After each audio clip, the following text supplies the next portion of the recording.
Happiness is knowing God, and happiness is human connection. Happiness is human connection. Mother Teresa, beautiful saying from Mother Teresa. She said, the most serious disease in the world is not leprosy or cancer. But the most serious disease in the world is feeling that you are unloved, uncared for, and unwanted. Happiness exists in human connection, but how easily we satisfy it, how easily we sacrifice it for things that we think will make us happy. Genesis 2:18 is the beginning of all of this. God says it's not good for man to be alone.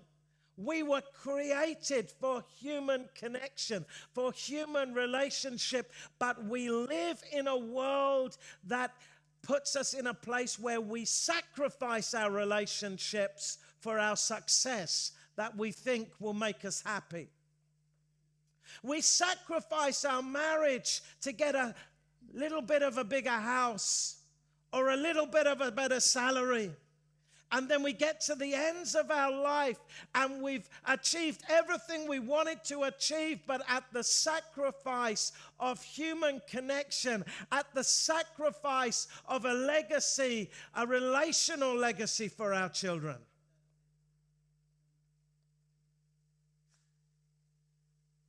Ecclesiastes, chapter number 4, verses 11 and 12.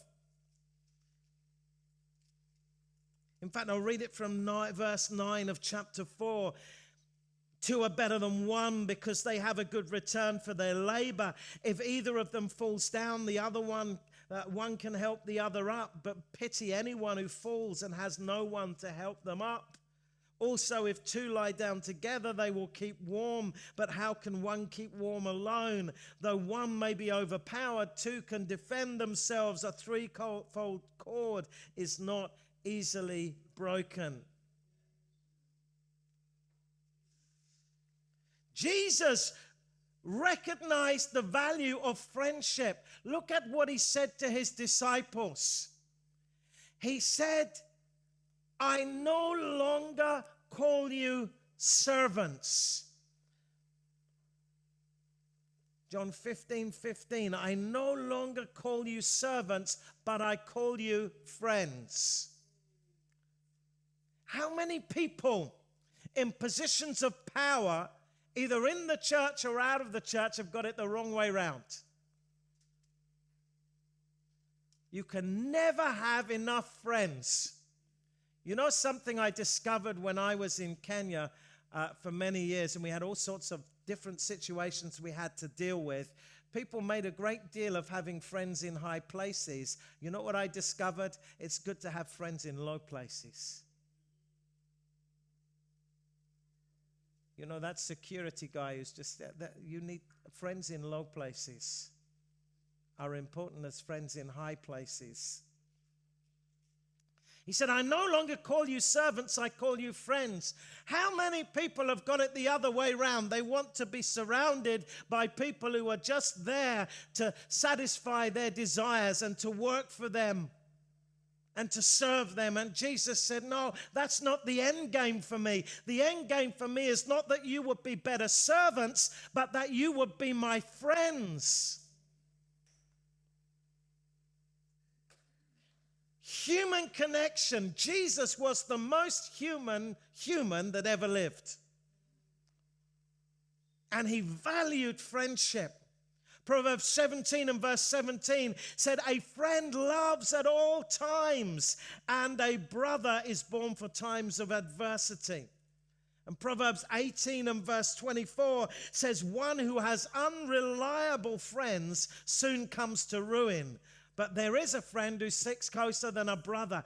Friendship, human connection, deep human connection, not shallow, not fickle. It's so important to have good friends, real human connection. So often people say, oh, I've got hundreds of friends. No, you haven't. No, you haven't. You ever see that person who's got 52,000 friends on Facebook? They just click friend request all over the place. I read about a man in America, and he realized he had several hundred friends on Facebook, but he didn't really know any of them. So he went on a road trip, and he went and met every single one of them personally.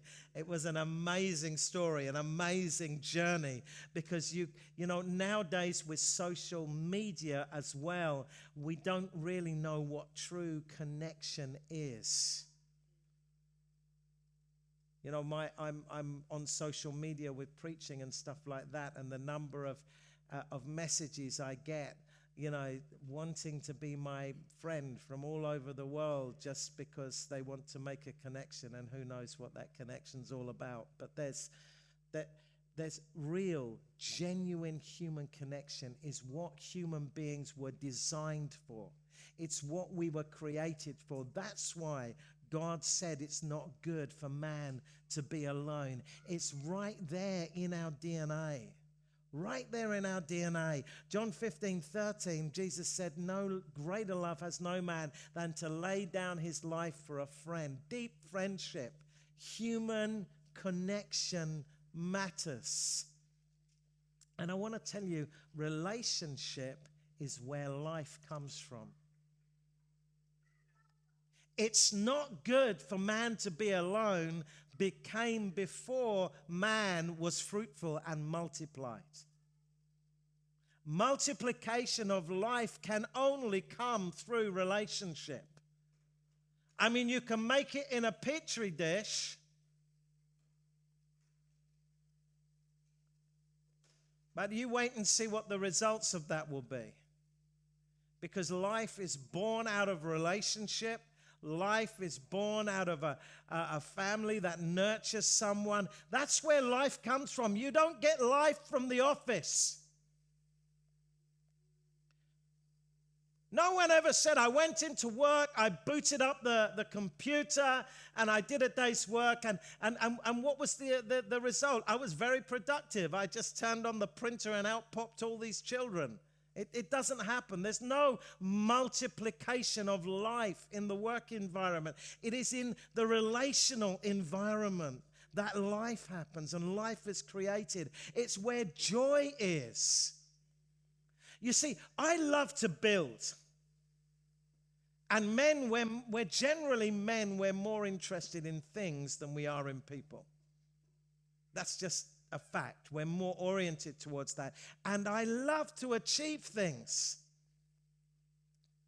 I love to achieve things. I love to do well in my chosen career, in my chosen vocation. But you know where the joy comes in? It's when I go home and tell my wife what an amazing thing I've achieved.